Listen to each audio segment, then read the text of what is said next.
Bonjour à tous. Alors cette vidéo pour voir l'essentiel sur un type de circuit électrique qu'on appelle le circuit en série. Alors un circuit en série, c'est un circuit électrique qui n'est constitué que d'une seule boucle. C'est-à-dire qu'il n'y a qu'un seul chemin pour aller de la borne plus à la borne moins du générateur. Alors voilà à quoi ça peut ressembler en vrai, hein, avec les vrais appareils. Là, on le voit sur un schéma.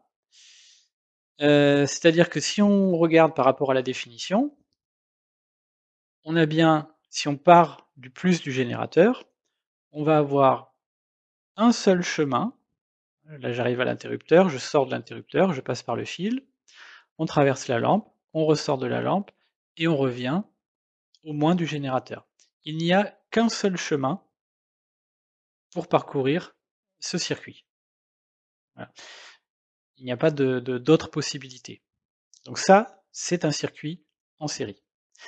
Alors si on veut reconnaître rapidement un circuit en série, si on veut être sûr qu'on a fait un circuit en série avec le matériel qu'on a en classe, il suffit de vérifier qu'on n'a jamais deux fils qui partent de la même borne, c'est-à-dire deux fils l'un sur l'autre. Ah, c'est-à-dire les bornes, c'est l'endroit où on branche les fils, donc il faut vérifier qu'on n'a pas deux fils l'un sur l'autre, c'est-à-dire qu'à aucun endroit, le courant électrique a deux possibilités pour partir. C'est-à-dire que ça ferait deux chemins. Et la définition d'un circuit en série, c'est qu'il n'y a qu'un seul chemin possible. Donc ça ressemblerait en gros à ça, hein, deux fils l'un sur l'autre. Si le courant arrive par ici, pour repartir, il aurait deux possibilités, il y aurait deux chemins. Donc ça, voilà, il ne faut pas avoir cette situation pour avoir un circuit en série.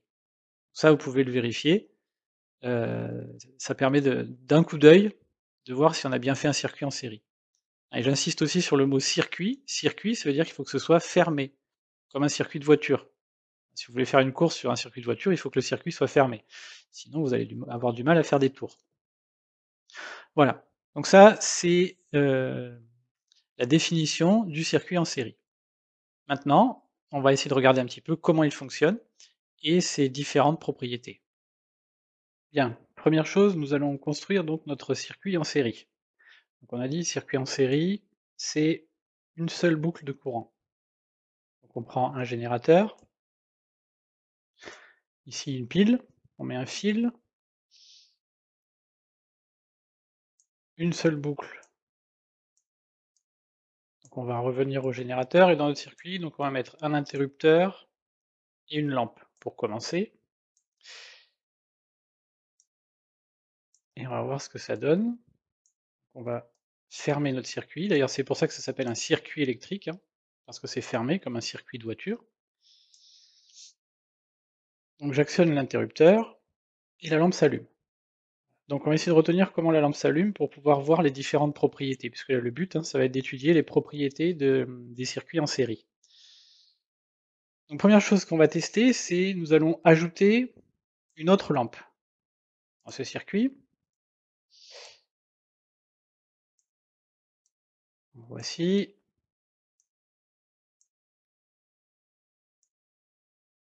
Et nous refaisons fonctionner. Ce qu'on observe, c'est que quand on a rajouté la deuxième lampe, les lampes brillent moins fort que quand il y avait une seule lampe. Pour vérifier, on va en rajouter une troisième.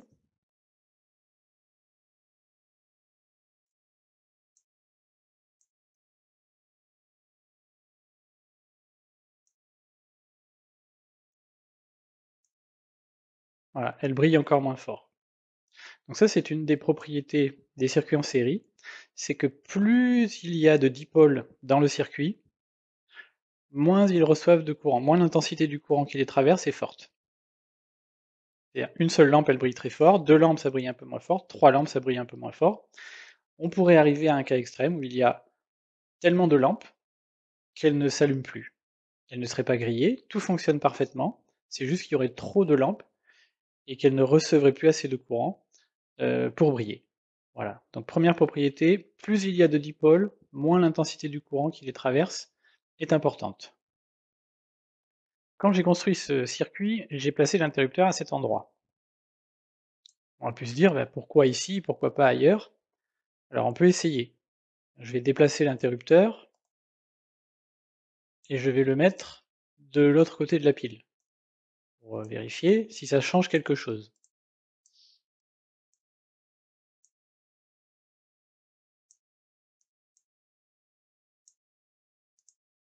A priori, ça change pas grand-chose. Ça fonctionne comme tout à l'heure. Je vais continuer, je vais essayer d'inverser les positions de cette lampe-ci et de l'interrupteur.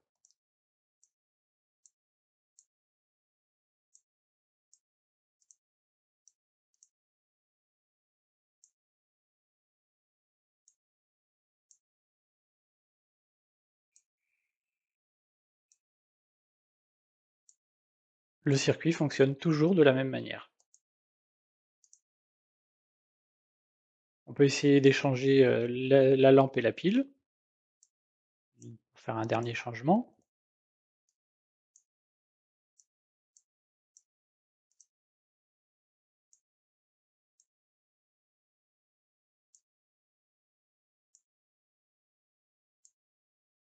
Le circuit fonctionne toujours de la même manière. Ça, c'est la deuxième propriété des circuits en série, c'est que l'ordre des dipôles dans le circuit n'a pas d'importance. On peut les placer dans l'ordre qu'on veut, ça ne changera pas le fonctionnement du circuit. Voilà. Ça, c'est important quand on construit notre circuit, on n'a pas à se poser la question: «Est-ce que je mets l'interrupteur avant la lampe, entre les lampes, après la lampe? Où est-ce que je mets le générateur?» Dans un circuit en série, l'emplacement des dipôles n'a pas d'importance. Maintenant, voyons voir si, par exemple, une des lampes tombe en panne. Qu'est-ce qui va se passer? Alors, une des lampes qui tombe en panne, c'est comme si, en fait, elle n'était plus là. Je prends cette lampe-là, je l'enlève, c'est comme si elle tombait en panne. On observe que les 2 autres s'éteignent. Si, je rebranche, si j'enlève cette lampe, c'est-à-dire si celle-ci tombe en panne, exactement comme tout à l'heure, l'autre lampe s'arrête de fonctionner. Elle n'est pas en panne celle-là, elle cesse juste de fonctionner. Si je remets la lampe, tout refonctionne comme avant.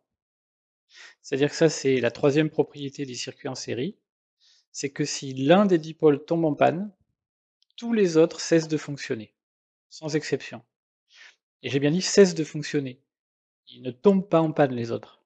Les autres, ils ont aucun problème de fonctionnement, c'est juste qu'ils cessent de fonctionner parce qu'il y en a un qui est en panne. Donc si une lampe grille, par exemple, toutes les autres cesseront de fonctionner.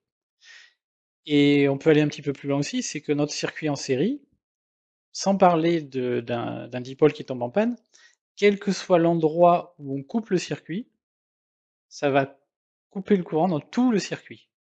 Si par exemple j'ouvre le circuit à cet endroit-là, les 2 lampes cessent de fonctionner. Si j'ouvre le circuit à cet endroit-là, entre les 2 lampes, les 2 lampes cessent de fonctionner. Et ça donc, quel que soit l'endroit où je coupe le circuit, tout s'arrête de fonctionner. Voilà. Donc ça, c'est une propriété qui va un peu avec la précédente, hein. C'est-à-dire que si un des appareils tombe en panne, c'est comme si on ouvrait le circuit, tous les autres cessent de fonctionner. Et de la même manière, quel que soit l'endroit où on coupe le circuit, tout le circuit cesse de fonctionner. Pour bien comprendre les différentes propriétés qu'on vient de voir, on peut donner une image du courant électrique, ça serait comme des billes qui circulent dans les fils.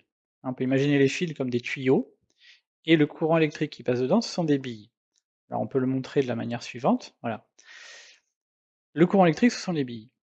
Et effectivement, les billes, alors il faudrait même se les imaginer serrées les unes contre les autres. C'est-à-dire il faudrait à chaque fois qu'il y ait une autre bille entre. Si jamais j'arrête une bille à un endroit, les billes ici sont bloquées, donc toutes celles qui sont derrière sont bloquées. Le générateur ne peut plus envoyer d'autres billes puisque tout est bloqué. Les billes ici, le courant électrique ne sort pas des fils. Donc, quel que soit, comme le circuit est fermé et qu'il n'y a qu'un seul chemin possible, ça c'est les circuits en série, comme il n'y a qu'un seul chemin possible, s'il y a un endroit je bloque les billes, toutes les autres derrière sont stoppées aussi, quel que soit l'endroit du circuit. Ça explique les propriétés qu'on a dites sur le fait que si un des dipôles tombe en panne, tous les autres cessent de fonctionner. Si je bloque les billes ici, ça bloque toutes celles qui sont derrière, donc il n'y en a plus aucune qui circule, et le générateur ne peut plus envoyer de courant puisque toutes les billes sont bloquées. Voilà.